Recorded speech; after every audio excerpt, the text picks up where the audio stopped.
Good morning, students. Hello, this is Neha, your course teacher, and our course title is Principles of Agronomy, and course number is EAS 5111. Okay. So, in our previous lecture, we had discussed about the manure and fertilizer. So, in this lecture, we will discuss about the role of manure and fertilizers. Okay.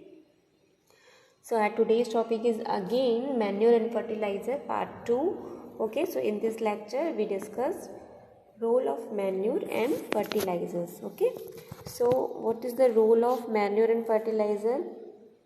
So as usual, organic manures bind the sandy soil and improve its water holding capacity. ठीक है, क्यों? क्योंकि organic manure बहुत ही compact होता है, बहुत ही dense होता है, बल्क में होता है. ठीक है, तो क्या होता है, जो सैंडी सॉइल होती है जिसकी पोरोसिटी क्या होती है, वो कम, वाटर होल्डिंग कैपेसिटी कम होती है. ठीक है, क्यों? क्योंकि बहुत जल्दी वो वाटर सोख लेता है, इवेपोरेट हो जाता है. ठीक है, इस वजह से जो सैंडी सॉइल होती है उसकी वाटर होल्डिंग कैपेसिटी जो है वो क्ले सॉइल के कंपैरेटिवली क्या होती है, कम होती है. तो जब हम ऑर्गेनिक मैन्यूर्स को सैंडी सॉइल में अप्लाई करते हैं तो उनकी वाटर होल्डिंग कैपेसिटी क्या होती है, इंक्रीज होती है. Then organic manures open the clay soil and help in aeration for better root growth. ठीक है, क्ले सॉइल क्या होता है, क्ले सॉइल का एक डिसएडवांटेज हम कह सकते हैं, या क्ले सॉइल का एक जो खामियां हैं, ठीक है, फ्लॉज जो है वो क्या है, एक ये है कि बहुत जल्दी वो कॉम्पैक्ट हो जाती है. ठीक है, मतलब हमें बार बार उसमें ऑपरेशन करना पड़ता है, टीलेज ऑपरेशन करना पड़ता है मिट्टी को ब्रेक डाउन करने के लिए, ताकि प्रॉपर एरेशन हो सके. ठीक है, मतलब टीलेज ऑपरेशंस करने की वजह से क्या होता है, प्रॉपर एरेशन होता है. क्यों? क्योंकि मिट्टी जो होती है, सॉइल जो होती है, सॉइल पार्टिकल्स होते हैं वो टुकड़ों में टूटते हैं. ठीक है, मतलब ब्रेक डाउन होते हैं. तो जब हम ऑर्गेनिक मैन्योर कॉम्पैक्ट सॉइल में मिलाते हैं, ठीक है, मतलब क्लेई सॉइल में जब हम मिलाते हैं तो ये हमारा क्या करता है, एनहेंस करता है, बेटर एरेशन प्रोवाइड करता है, जिससे रूट का डेवलपमेंट है, ये रूट का जो ग्रोथ है वो प्रॉपर होता है. Okay, and again then organic manures add plant nutrients in a small percentage and also add micronutrients which are essential for plant growth. ठीक है, तो बहुत सारे प्लांट न्यूट्रिएंट्स जो है स्मॉल परसेंटेज में, माइक्रो न्यूट्रिएंट्स भी ऑर्गेनिक मैन्योर में अवेलेबल होते हैं, जो कि प्लांट में क्या होता है, एसेंशियल, प्लांट के ग्रोथ के लिए बहुत ही एसेंशियल होते हैं या रिक्वायरमेंट होता है उनका. ठीक है, then manure increases the microbial activity which helps in releasing plant nutrients to available form. Then organic manure should be incorporate before the sowing or planting because of soil release of nutrients. Okay, so organic manure क्या होता है, incorporate करता है. ठीक है, कैसे कि वो जब हम प्लांट सोन करते हैं, ठीक है, जब भी कोई भी पौधा लगाते हैं, बीज उगाते हैं, तो क्या होता है, बहुत ही स्लो रिलीज होता है. मतलब ये जो ऑर्गेनिक मैन्योर है, ये न्यूट्रिएंट प्रोवाइड करने की जो इनकी एक्टिविटी है, ठीक है, न्यूट्रिएंट जो सामने पौधे को प्रोवाइड करने की जो इसकी एक्टिविटी है वो बहुत ही क्या होती है, स्लो एक्टिविटी होती है. ठीक है, तो क्या होता है, कई बार इनका ये रोल होता है कि वो स्लोली मतलब ग्रेजुअली प्रोवाइड करते हैं, बट लॉन्ग लास्टिंग होते हैं, बहुत टाइम तक क्या होते हैं, अवेलेबल होते हैं सॉइल पे. ठीक है, उसके साथ साथ जो है मैन्योर में जब हम मैन्योर अप्लाई करते हैं हमारे फील्ड पे, तो क्या होता है, माइक्रोबियल एक्टिविटी बढ़ती है. ठीक है, तो माइक्रोबियल एक्टिविटी बढ़ती है, क्यों? क्योंकि उससे क्या होता है, डिकम्पोजिशन प्रोसेस बढ़ता है. ठीक है, एनहेंस होता है डिकम्पोजिशन प्रोसेस. तो जो भी माइक्रोबियल्स होते हैं या जो ऑर्गेनिजम्स होते हैं, माइक्रो ऑर्गेनिजम्स होते हैं, उनके जो वेस्टेज हैं, ठीक है, जिसमें बहुत सारे न्यूट्रिएंट अवेलेबल होते हैं, वो हमारी मिट्टी को क्या करते हैं, या हमारे सॉइल के स्ट्रक्चर को बहुत ही क्या करते हैं, क्लीन करते हैं. Then after fertilizer play an important role in crop production as they supply large quantities of essential nutrient to crop. Then fertilizers are, these are the role of fertilizers. Okay, हमने इससे पहले देखा कि role of manure क्या क्या है. अब ये जो है 6th नंबर से ये क्या है, रोल ऑफ फर्टिलाइजर्स. ठीक है, so fertilisers play an important role in crop production as they supply large quantity of essential nutrients to the crop. ठीक है, बहुत ज़्यादा, मतलब सपोज़ हम यूरिया अगर प्रोवाइड करते हैं हमारे फील्ड पे, तो यूरिया में सबसे ज़्यादा नाइट्रोजन होता है ना. तो नाइट्रोजन कितना होता है, 46% होता है, विच इज़ माइक्रो न्यूट्रिएंट. ठीक है, and this is very essential for our crop production and our crop also. ठीक है, तो ये जो है वो इस वजह से क्या करता है, लार्ज या ह्यूज क्वांटिटी में एक पर्टिकुलर न्यूट्रिएंट अवेलेबल कराता है हमारे प्लांट को, हमारी सॉइल में, ठीक है। Then after fertilizer are manufactured in form that are readily utilized by plants directly or after rapid transformations. Fertilizer doses can be adjusted to suit the requirement as determined by soil testing. Balanced application of nutrient based on crop requirement is possible by appropriate mixing of fertilizer, ठीक है। Proper balance fertiliser हम provide कराते हैं और एक proper balance nutrient, जैसे हम human में एक बैलेंस डाइट लेना बहुत ही क्या है, एसेंशियल है, ठीक है, एक बैलेंस डाइट लेना, वैसे प्लांट को भी एक बैलेंस न्यूट्रिएंट प्रोवाइड कराना है ना। बैलेंस न्यूट्रिएंट प्रोवाइड करना दैट मीन्स जितनी उनकी रिक्वायरमेंट है उसके हिसाब से, ऐसा नहीं कि सिर्फ नाइट्रोजन ही हम उसको प्रोवाइड कर रहे हैं या सिर्फ फॉस्फोरस ही हम फॉस्फेटिक फर्टिलाइजर्स ही हम अप्लाई कर रहे हैं, ठीक है। तो बैलेंस फर्टिलाइज़र प्रोवाइड करने का मतलब यही है कि प्रॉपर नाइट्रोजन जितना उसे चाहिए, एनपीके उसे, फॉस्फोरस उसे जितना चाहिए, पोटेशियम उसे जितना चाहिए, सल्फर कितना चाहिए, ठीक है, क्योंकि every plant has their own requirement for that particular nutrient, ठीक है। तो वो उसके ऊपर डिपेंड करता है कि हम कौन सा प्लांट है और उसे किस टाइप का उसका बैलेंस डाइट है, हम कह सकते हैं, ठीक है, बैलेंस न्यूट्रिएंट रिक्वायरमेंट है। Okay, so the fertilizer applied as a straight fertilizers, as I told you that what is straight fertilizer, मतलब जिसमें एक ही टाइप के न्यूट्रिएंट अवेलेबल होते हैं, single nutrient available that particular fertilizer which is called the straight fertilizer. Okay, so we have classified that fertilizer in three category.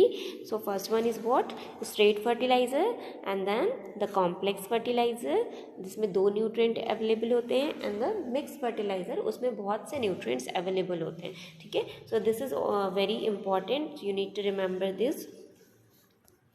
Okay, so we have some classification of manure in detail, ठीक है। हमने पहले देखा कि classification जो है हमारे manure का कैसा हुआ है, बल्कि ऑर्गेनिक मैन्योर और कंसनट्रेटेड ऑर्गेनिक मैन्योर के रूप में दो भागों में बांटा गया है, ठीक है, 2 पार्ट्स में डिवाइड करा हुआ है। सो हम आज उसको डिस्कस करेंगे डिटेल में, ठीक है, क्योंकि every time question has been asked that particular topic, what is the bulky organic manure, the kind of definitions, okay, so ये सारी चीज़ें जो है एग्जाम्स में पूछे जाते हैं, तो हम इसे डिटेल से पढ़ेंगे कि what is the bulky organic manure।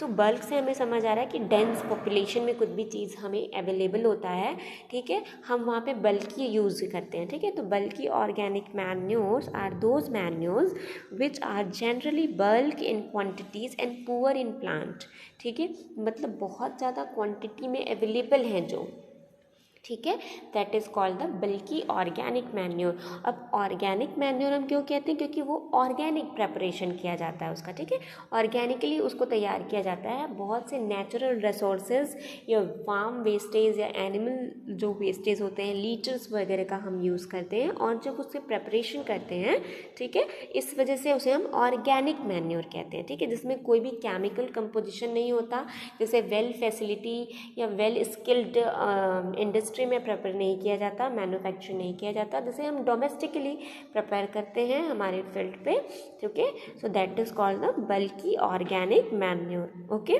So nutrients which is low quantity of plant nutrients which has low quantity of plant nutrients, such examples are the farm yard manure which is very important, every time question has been asked that particular what is the FYM, that means the farmyard manure, okay, and the second thing is compost, and the third is sewage and sludge, etc. Okay, so these are the important one.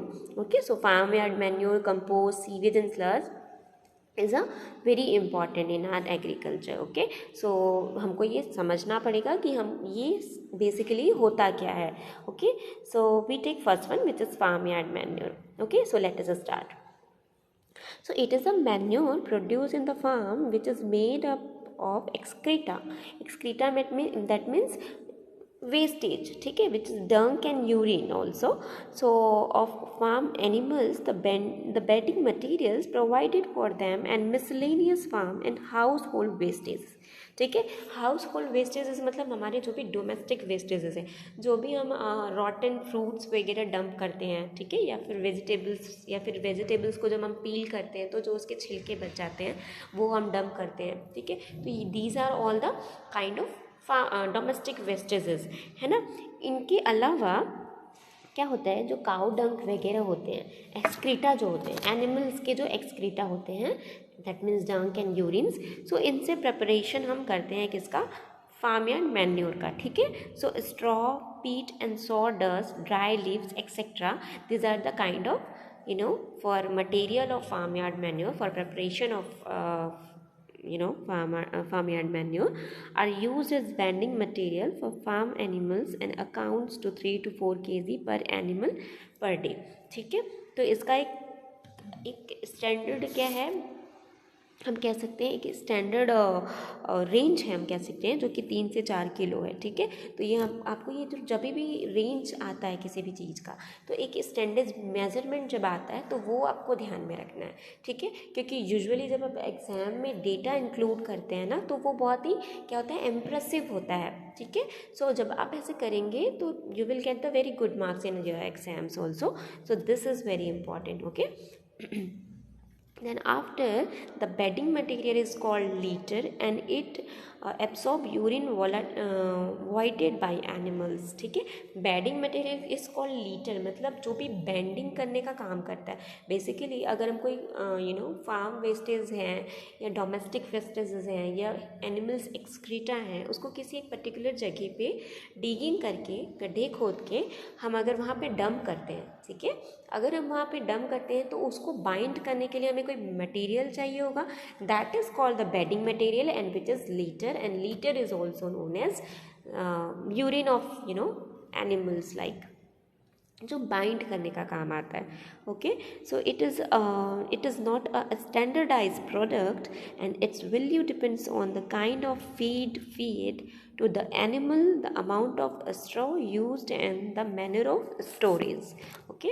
So in general, FIM contains 0.8% nitrogen, 0.41% P2O5 which is phosphorus, and 0.74% which is K2O, and that is the potassium. That the excreta of horses and sheep are drier than other and do not get compacted in the heap, okay.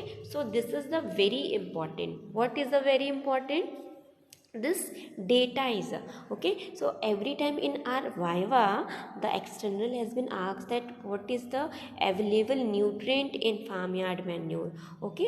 So you should remember this, that particular data. So in F you can told that some in FIM the nitrogen is available in that particular percent, okay. So this is very important, you need to remember this is very important. So this is considerable aeration, bacterial activity and rise in temperature in the manure, okay. So ये क्या है, जो भी bacterial activities होती है, ठीक है, जो भी बैक्टीरियल एक्टिविटीज़ होती है मतलब डिकम्पोजिशन होता है, ठीक है। बैक्टीरियल एक्टिविटीज़ मतलब आप क्या समझते हैं, जो भी माइक्रोब्स अवेलेबल हैं, है ना, जो भी माइक्रो ऑर्गेनिजम्स जो हैं, जो अवेलेबल हैं, उनके बीच में क्या होता है, वो फीड करते हैं बेसिकली, ठीक है। वो किसी जो भी हम वेस्टेज फेंक रहे हैं उसको वो एज अ फूड यूज़ करते हैं, ठीक है, फीड करते हैं। तो that process called the decomposition process, ठीक है, उसको वो खाते हैं और उनके जो एक्सक्रीटा से, किसके एक्सक्रीटा से, माइक्रोब्स के एक्सक्रीटा से जो भी मटीरियल होता है, that is the very rich in nutrients, ठीक है, बहुत ही न्यूट्रिएंट रिच होते हैं, बहुत सारे न्यूट्रिएंट्स अवेलेबल होते हैं, ओके। सो मैं बार बार कह रही हूँ, फ्रिक्वेंटली ये कह रही हूँ कि ये जो आपका रेंज है FIM में कितने नाइट्रोजन, फॉस्फोरस और पोटेशियम अवेलेबल है, तो you should remember that nitrogen जो है 0.8% है and the phosphorus is 0.41% and the 0.74% is available in K2O which is potassium, Okay, then second thing is compost. So it is a manure derived from decomposed plant residues, usually made by fermentating waste plant materials heaped or put in a pit, usually in alternate layers, with a view to bring the plant nutrients in a more readily available form. Okay, so basically this is the what the decomposed plant residues. ठीक है, जो भी fermentation का जो भी process होता है, ठीक है, तो उनसे जो डिकम्पोज होते हैं प्लांट रेसिड्यूज, जो डिकम्पोज होते हैं वेस्ट प्लांट मटेरियल जो हैं, ठीक है, तो हम क्या करते हैं उनको एक हिप में एक गड्ढा खोदते हैं, ठीक है, एक गड्ढे हम डिग करने के बाद उसमें बहुत सारे वेस्टेजेस हम क्या करते हैं डंप करते जाते हैं, ठीक है, तो डंप करने से माइक्रोबियल एक्टिविटी उस होती है वहाँ पे और डिकम्पोजिशन प्रोसेस चलता है, ठीक है, तो डिकम्पोजिशन प्रोसेस से क्या होता है इस पिट में हम ऑल्टरनेट लेयर डालते जाते हैं, किस किस का, इसका जो प्रेपरेशन है वो बहुत ही अलग तरीके से होता है, ठीक है, मतलब ऑल्टरनेट लेयर मतलब सपोज हमने रॉटन फ्रूट्स या रॉटन वेजीज हमने डाले, ठीक है, उसके ऊपर हमने एक मिट्टी के लेयर डाले, देन आफ्टर हमने काऊ डंग डाला, ठीक है, फिर लीटर डाला, लीटर प्रोवाइड करा हमने उस उस डिग पे, ठीक है, गड्ढे पे, तो ये फिर अगेन हमने रॉटन फ्रूट्स डाले, तो इस टाइप का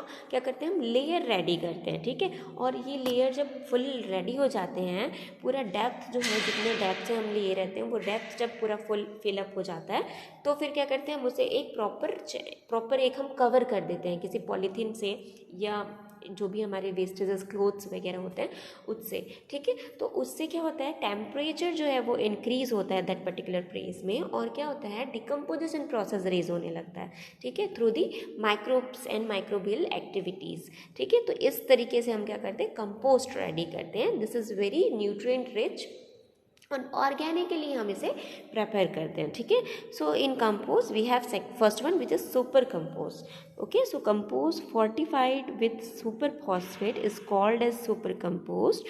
Starters are the material added to the composting organic wastages which provide the decomposing organisms. Pig dung slurry is a valuable starter and provide necessary organisms. Even cow dung slurry can be used as a starter. ठीक है, slurry मतलब आप समझ सकते हैं कि जब हम काऊ डंग में वाटर डाल के एक स्लरी बना देते हैं, मीन्स थोड़ा उसे हम पतला कर देते हैं, ठीक है, तो जब हम वो प्रोवाइड कराते हैं हमारे डिगिंग प्रोसेस में या हमारे जो गड्ढा हमने जो प्रेपर किया होता है उस पर, तो वो क्या होता है उसी को हम स्लरी कहते हैं, ठीक है, तो ये कह रहा है कि बहुत ही पिग का जो डंक है वो बहुत ही वैल्यूएबल स्लरी प्रोवाइड्स करता है, ताकि जो भी वैल्यूएबल स्लरी मतलब बहुत सारे माइक्रो ऑर्गेनिजम्स एक्टिविटी इस डंक की स्लरी में बहुत ही क्या होते हैं अच्छे से होते हैं, ठीक है, जैसे काऊ की स्लरी में भी अच्छे से होते हैं, तो ये कंपोस्टिंग का होता है, क्या होता है प्रोसेस होता है जिसमें हम सुपर फॉस्फेट, जिसको हम कह सकते हैं कि जो सुपर फॉस्फेट अवेलेबल कराते हैं, बेसिकली जो हमारे प्लांट होते हैं उसको फॉस्फोरस की भी रिक्वायरमेंट होती है ना, तो वो प्रोवाइड कराते हैं ये, ठीक है, so generally ammonium sulfate and superphosphates are added to the layer at the time of furrowing the composting heap to enrich nitrogen and phosphorus status of compost respectively. So fertilizer accelerate and hasten the decomposition of organic matter of wastages. Okay, so these are the composting process. Okay, so इस तरीके से हम compost तैयार करते हैं और इसमें बहुत सारे लेयर हम तैयार करते हैं, काऊ डंग पिग डंग के स्लरी तैयार करते हैं, वो हम प्रोवाइड कराते हैं माइक्रोबियल एक्टिविटी को रेज करने के लिए, ठीक है, तो ऐसे हम कंपोस्ट रेडी करते हैं. And third one is sewage and sludge. Okay, so in cities human excreta are flushed out with large quantities of water which is known as sludge. ठीक है, जो हमारे वेस्टेजेस होते हैं वो उससे जो भी बनता है एक्सक्रीटा से, जो भी हम फ्लश करते हैं और बहुत सारे वाटर रिक्वायरमेंट्स, जैसे काउ स्लरी बनता है, सेम हमारा ह्यूमन स्लरी भी हम कह सकते हैं उसे, ठीक है। So it contains 2 components, one is solid portion called sludge and another is liquid portion called sewage water, ठीक है। तो जो भी नालियों में पानी जाता है, हमारे जो भी हमारे वेस्टेजेस पानी जो हमारे नालियों में बहते हैं, ठीक है, गटर वगैरह में बहते हैं, तो वो सारे चीज़ों से जो हम प्रिपेयर करते हैं, प्रॉपर एक चैनल बना के जब प्रिपरेशन होता है, तो that is called the sludge and slurry, ठीक है। तो स्लज जो है वो हम कहते हैं, जो सॉलिड पोर्शन होता है उसको हम स्लज कहते हैं, और जो लिक्विड पोर्शन उसको हम क्या कहते हैं, सीवेज कहते हैं, ठीक है। जैसे हम एनिमल्स में जो सॉलिड होता है उसको डंक कहते हैं या इस एक्सक्रीटा बोलते हैं, और जो लिक्विड पोर्शन होता है उसको हम लीटर बोलते हैं, ठीक है, जो बेंडिंग मटेरियल होता है, ठीक। तो ये सारी चीज़ें होती हैं। Then after in general the sludges are rich in nitrogen and phosphorus and low in potassium, ठीक है। मतलब जो सॉलिड पोर्शन होता है एक्सक्रीटा का, उसमें नाइट्रोजन और फॉस्फोरस क्या होता है एज कम्पेयर टू पोटेशियम ज़्यादा अवेलेबल होते हैं। So the sewage water is use for irrigation after proper treatment, ठीक है। तो इसका प्रॉपर ट्रीटमेंट होता है, ऐसा नहीं है कि गंदगी हम अपने फील्ड पे प्रोवाइड करा दें, ठीक है। एक प्रॉपर चैनल होता है जिसमें हम जैसे वाटर फिल्टर करते हैं, ठीक है, सॉल्ट का फिल्टराइजेशन, सॉल्ट का जो प्रिपरेशन होता है इतना डर्टी होता है कि आप उसे एज अ रॉ सॉल्ट आप नहीं खा सकते, है ना। तो हम फिल्टर्ड सॉल्ट खाते हैं, जिसको जितने भी डर्ट पार्ट्स होते हैं उसको क्या होता है सेपरेटली रिमूव करा जाता है, उसके बाद हमें प्रोवाइड करा जाता है, ठीक है। सेम ऐसे सीवेज और स्लज जो है वह ऐसा नहीं कि सीधे नाली का पानी हम अपने फील्ड पे प्रोवाइड करा दें, ठीक है, that is not the good for in our crop. क्या करते हैं हम, उस प्रॉपर एक चैनल करते हैं और प्रॉपर चैनल से फिल्टर्ड होता है, उसके बाद हम प्रोवाइड कराते हैं, प्रॉपर ट्रीटमेंट के बाद हम अपने फील्ड पे ये क्या करते हैं प्रोवाइड करा सकते हैं, ठीक है। तो ये था हमारा classification of manure in detail. So we have studied that farmyard manure, which is very important, and farmyard manure, the nutrients percent are very important, okay. So every time question has been asked that the farmyard manure में कितने कितने % nitrogen, phosphorus and potassium available होता है, isn't it? Then after the compost is what is the compost and the super compost, ठीक है। उसके बाद sewage और स्लज क्या है, ठीक है। So these are the basic classification for manure and manure also, okay. So ये आपको हमेशा ध्यान में रखना है। I hope you all got the sense, okay. And आज के लिए बस इतना ही। Thank you very much, thank you for paying attention and listening very carefully, thank you.